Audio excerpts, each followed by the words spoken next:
अखिलेश यादव जी स्वागतम, अखिलेश यादव जी स्वागतम, अखिलेश यादव जी स्वागतम। मैं अभी वक्तव्य पेश करने के लिए अनुरोध करूंगा समाजवादी पार्टी के सभापति, उत्तर प्रदेश राज्य के प्राक्तन मुख्यमंत्री अखिलेश यादव जी को।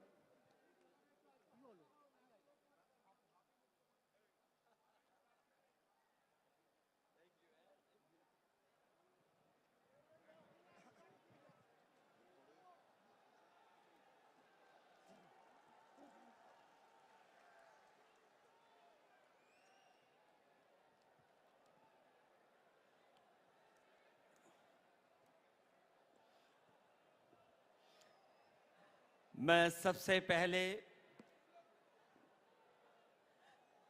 आपकी सबसे लोकप्रिय और यहाँ की मुख्यमंत्री, जिनके बुलाने पर मैं आपसे मिल पा रहा हूँ,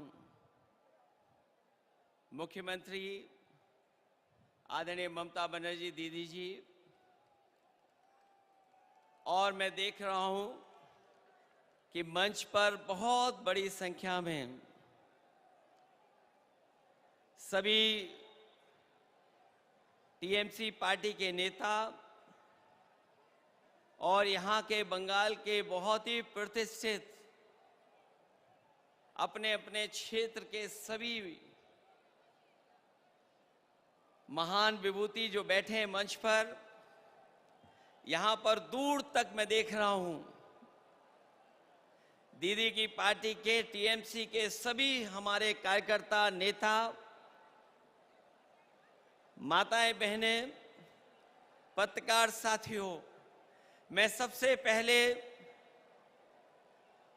आपके मुख्यमंत्री जी का बहुत बहुत धन्यवाद और आभार प्रकट करना चाहता हूं कि उन्होंने अपने इस कार्यक्रम में मुझे आने का मौका दिया है। मैं जब से एयरपोर्ट से चला हूं, मैं लगातार कार्यकर्ता और नेताओं को देख रहा हूं मैं, और जब मैं घर से निकल करके आया हूं, मैं देख रहा था कि दीदी अपने कार्यकर्ताओं को देख करके जितना खुश हो करके और जिस भाव से उनसे मिलने की कोशिश कर रहे थे, ये जो लगाव है, जो रिश्ता है एक नेता और कार्यकर्ता का, यही दल को मजबूत बनाने का काम करता है। क्योंकि आज हम दुखी मन से भी, और एक जो हमारे बीच के कार्यकर्ता जो हमारे बीच में नहीं रहे, वर्कर्स जो शहीद हुए, उनको हम याद कर रहे हैं। मैं कहना चाहता हूं कि जुल्म की खिलाफत में जो जान दांव पर लगाते हैं, वो इतिहास में शहीदों की तरह याद किए जाते हैं।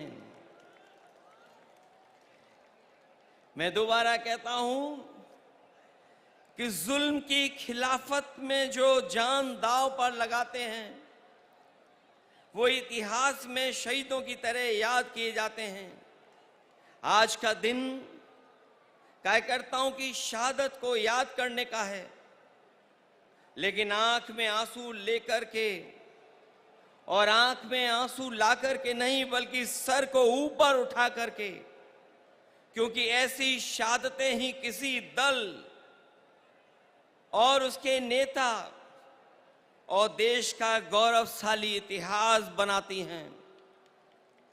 ये हर किसी पार्टी के सौभाग्य नहीं होता, ऐसा हर दल के लिए सौभाग्य नहीं बनता जिसे ऐसे जान देने वाले वर्कर्स मिलते हों। मुझे इस बात की प्रसन्नता है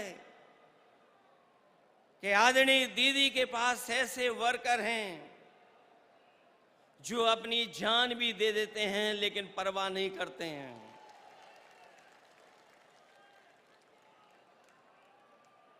दरअसल कोई कितना भी बड़ा लीडर हो जाए या कभी कोई भी बड़ा पद ना पाए, लेकिन वो कार्यकर्ता हमेशा रहता है। कार्यकर्ता सबसे छोटा नहीं, सबसे बड़ा होता है। कार्यकर्ता ही किसी दल की बुनियाद होता है। वर्कर ही हमारे पार्टी की बुनियाद में होता है।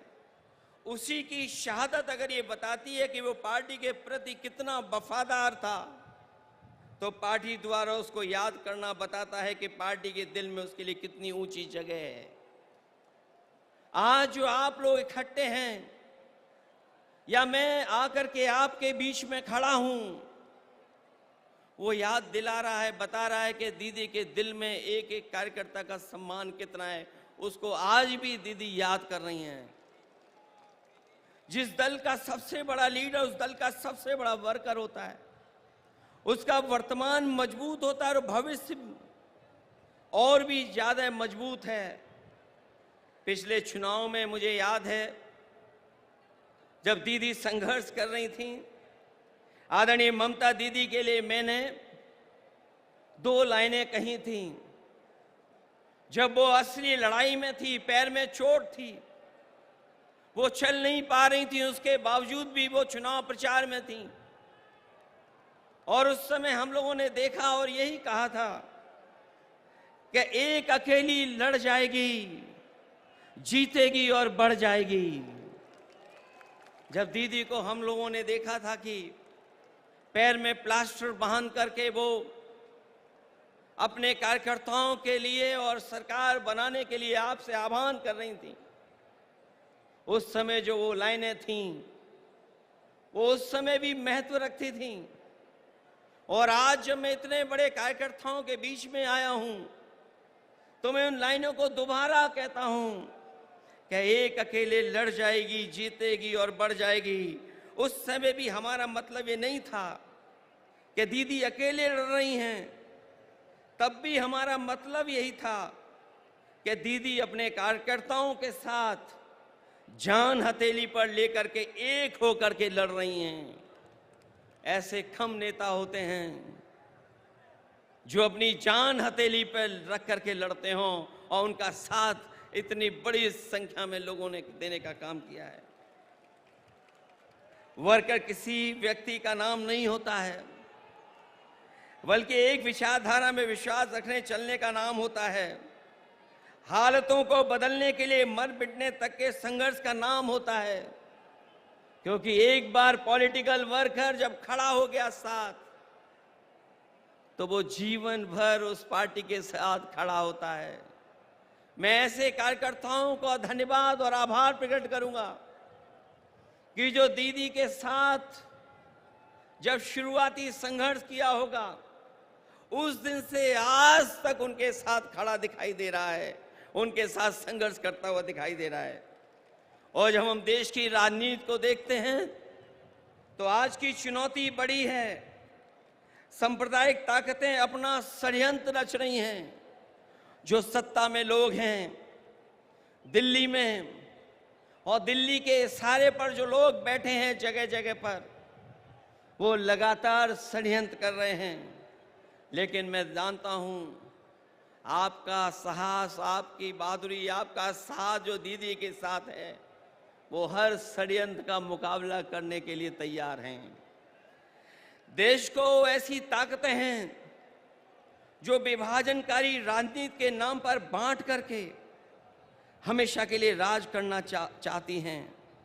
लेकिन ऐसा करने में वो कुछ समय के लिए कामयाब भी हो जाएं, पर आखिरकार वो हारेंगे, क्योंकि गलत मंसूबे कभी अपनी मंजिल नहीं पाते हैं।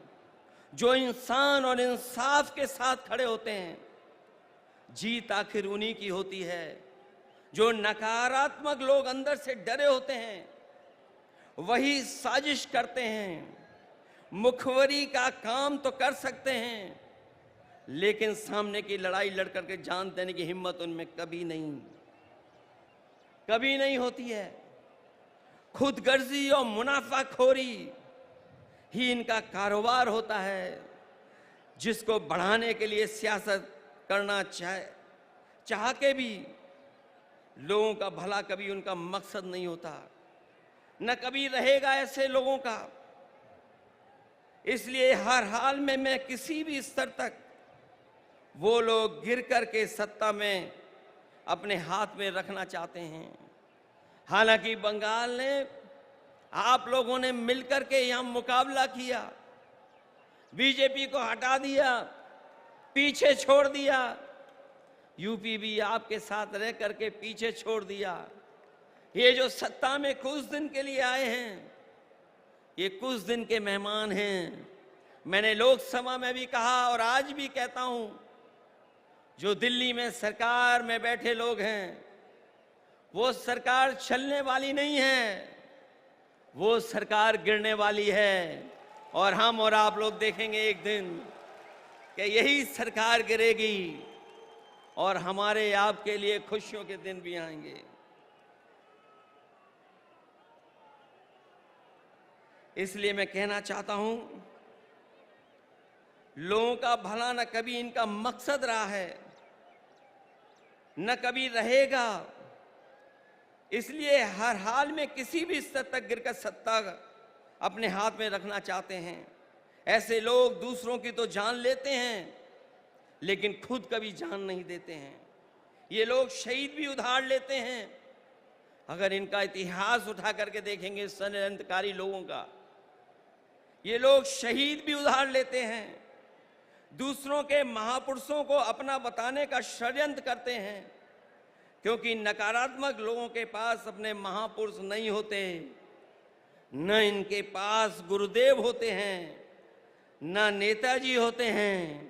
जो लोग इंसानियत को बांटते हैं, उनके बीच कोई महापुरुष भी कैसे बन सकता है, कैसे आ सकता है? महापुरुष होने की पहली शर्त यही है कि उसके दिल में इंसानियत धड़कती हो और जो सच के साथ देने के लिए कोई भी कीमत चुकाने को तैयार रहता हो। ऐसी हिम्मत और हौसला नकारात्मक राजनीति करने वालों में न कभी रहा है और न कभी रहेगा। जब जब जनता जागरूक होती है, ऐसे लोगों में खलबली मच जाती है। इनके झूठे प्रचार और जुमलों की कलई खुदने लगती है और ये भी हताश होकर के आपस में लड़ने लगते हैं। जो लोग नकारात्मक ताकतें आखिर में अपने अंदर ही कलह से खत्म होती हैं। आज देश जाग उठा है, ऐसी ताकतों को पैर उखाड़ना शुरू हो गए हैं। हम और आप लोग मिलकर के निगेटिव पॉलिटिक्स नहीं करते हैं, हम और आप लोग मिलकर के पॉजिटिव पॉलिटिक्स करते हैं। और पॉजिटिव पॉलिटिक्स का वक्त आने वाला है और वही वक्त आएगा जब लोगों के जीवन में बदलाव आएगा। हम सब लोग मिलकर के देश को बचाने के लिए, संविधान को बचाने के लिए, भाईचारे को बचाने के लिए हम सबको एक होना है और एकजुट रह करके इनका मुकाबला करना है। इसलिए आज यहाँ आए हर समर्पित कार्यकर्ता से मैं आखिर में यही कहना चाहूँगा कि आपका नेता, आपकी नेता बहुत बड़ी नेता हैं। उन्होंने लड़ करके, संघर्ष कर करके, अपनी जान को जोखिम में डाल करके इस दल को, इस पार्टी को आपका साथ लेकर के यहाँ पहुंचाया है और दूर तक जाना है। इसलिए जिस तरीके से आपने हमेशा उनके संघर्ष में साथ दिया है, मुझे पूरी उम्मीद है कि आप लोग साथ देंगे। और मैं आज के दिन जब अपने शहीद कार्यकर्ताओं के साथ याद करते हुए यहाँ आप खड़े हैं, मैं आपको भरोसा दिलाता हूँ कि हम लोग भी आपका हमेशा हमेशा साथ देंगे। जो लड़ाई आने वाले समय में होने जा रही है, उसमें हम आपके साथ खड़े दिखाई देंगे। मैं आखिरी में आप लोगों के बीच में उन बातों को कहना चाहता हूँ, एक एक कार्यकर्ता के लिए कहना चाहता हूँ कि हिम्मत को